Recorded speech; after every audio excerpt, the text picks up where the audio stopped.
متى سنفترق؟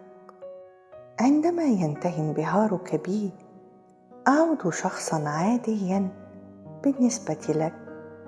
تتحول الأشياء التي تعجبك في شخصيتي لأشياء عادية مملة.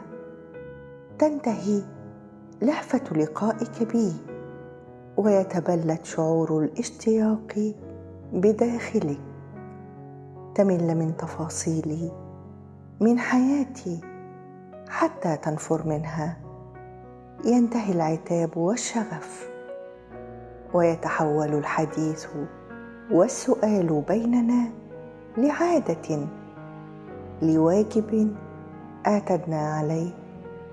سنفترق عندما تمر ساعات وأيام دون أن تتحدث معي، فلا تشعر أن شيئا ينقص عندما تتأكد من مكانتك في قلبي، من وفائي وإخلاصي لك.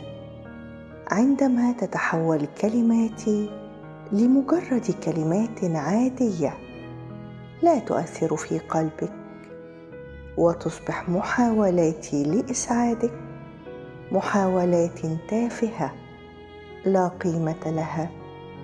لا تقلق، سينتهي كل شيء عندما ينتهي انبهاري بك أيضا.